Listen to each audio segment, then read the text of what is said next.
Bonjour Omar Mogoul, merci d'avoir une nouvelle fois accepté l'invitation de Medi 1 TV et de cette matinale particulièrement. Vous êtes économiste, spécialiste du secteur automobile et avec vous on va essayer de comprendre ce que nous dit l'agence Fitch Solutions. Fitch Solutions qui nous dit que le Maroc a été le deuxième pôle d'investissement automobile de la région MENA l'année dernière en 2025, deuxième derrière l'Égypte. Au Maroc, 23 projets d'investissement dans la filière automobile ont été enregistrés. C'est un franc succès. Bonjour, je vous remercie pour votre invitation et c'est avec un grand plaisir. C'est un grand succès depuis longtemps. En fait, il faut dire que je pense que cette information est un arbre qui cache la forêt. Il faut déjà comparer le comparable. Bon, le Maroc a une vraie industrie automobile depuis plus de 20 ans maintenant.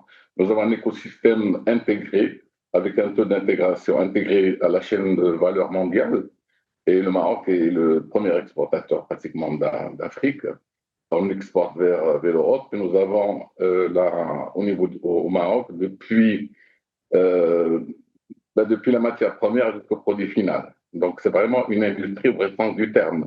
Une industrie où il y a une transformation et une vraie valeur ajoutée avec 250 entreprises et de grands constructeurs qui sont implantés au Maroc qui produisent pour le marché national et pour le marché international. L'Égypte, c'est un grand pays de 120 millions d'habitants, mais en fait, l'industrie égyptienne automobile, c'est, disons, l'industrie au Maroc d'il y a 20 ans.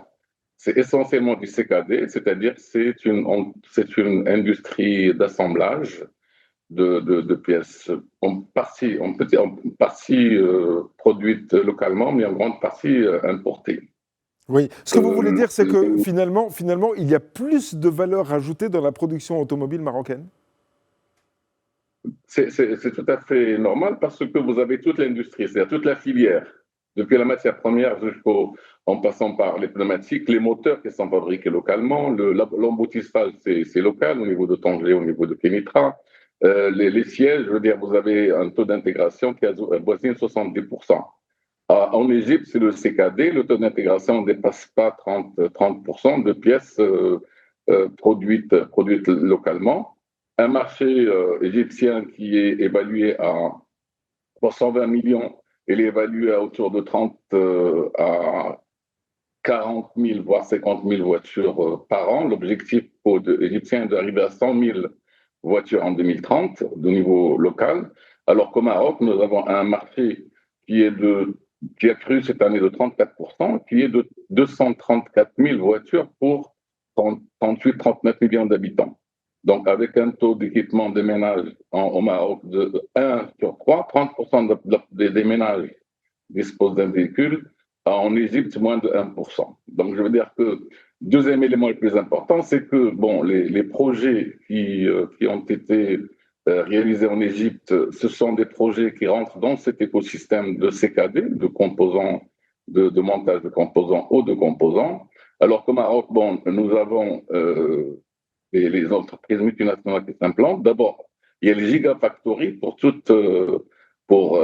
disons, le nouvel écosystème de l'industrie automobile électrique. Et donc, ça, c'est des gigafactories, c'est des milliards que ce soit à Jafar, à Kénitra ou à Tanger, ce sont de 4-5 milliards de dollars par an. Alors qu'en Égypte, c'est des montages, ce sont des entreprises, à titre d'exemple, Nissan, Proton, qui ont réalisé pour le marché intérieur des unités de montage d'à peu près 40 à 45 millions de dollars d'investissement. J'ajouterais ce qui est très important, c'est que c'est le CKD, c'est un marché, disons l'industrie en Égypte, c'est du montage. Donc ce n'est pas une véritable industrie. Oui, oui, on n'est pas dans le même registre. Mais cela dit, pour l'avenir, parce que certes, il y a le constat qui est voilà, des bons résultats de 2025, mais il y a aussi la montée en gamme, si j'ose dire, pour les années à venir, 2026 évidemment, mais aussi 2027 et bien au-delà. Comment est-ce que le Maroc peut franchir justement ces paliers? C'est dans la qualité et la diversification pour ne pas dépendre d'un seul constructeur?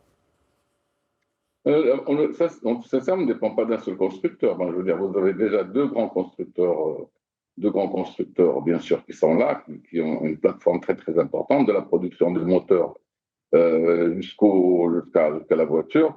À titre d'exemple, bon, la première voiture vendue en Europe est marocaine. Du moment que vous dépassez 50% d'intégration, vous devenez un produit marocain. Je veux dire, vous devenez made in Morocco. Et là, on est à près de 70% d'intégration. Je veux dire, actuellement, le Maroc on compare le Royaume du Maroc à de gros pays producteurs. Je pense que la comparaison avec une petite industrie comme l'Égypte, comme l'industrie égyptienne, n'est pas à sa place. Je veux dire, en termes, c'est-à-dire en chiffres, oui, 23 et 27, d'accord, mais le plus important, c'est de voir quelle est l'importance de ces investissements, aussi bien dans l'un que dans notre pays. Nous, l'investisseur, il vient pour intégrer le marché international, c'est-à-dire la production pour le marché local, mais surtout pour le marché international. 80% de notre production est à l'export et on exporte vers pratiquement 70 pays. Pour l'industrie égyptienne, l'investisseur, il vient essentiellement pour le marché local. Et ils sont toujours au niveau, comme je l'ai dit tout à l'heure, ils sont au niveau du Maroc avant 2000, c'est-à-dire le montage des composants, le CKD, et même, c'est-à-dire des pièces, montage de pièces, et parfois le SKD, c'est-à-dire de gros kits.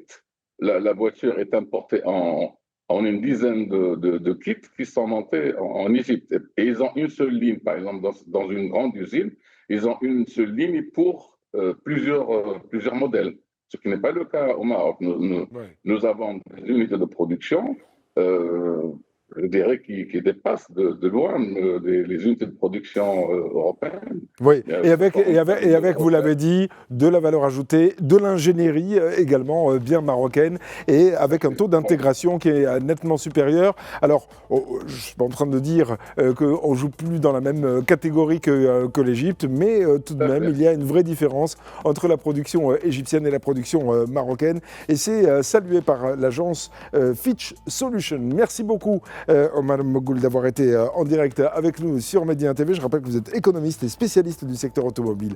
Excellente journée à vous et merci encore.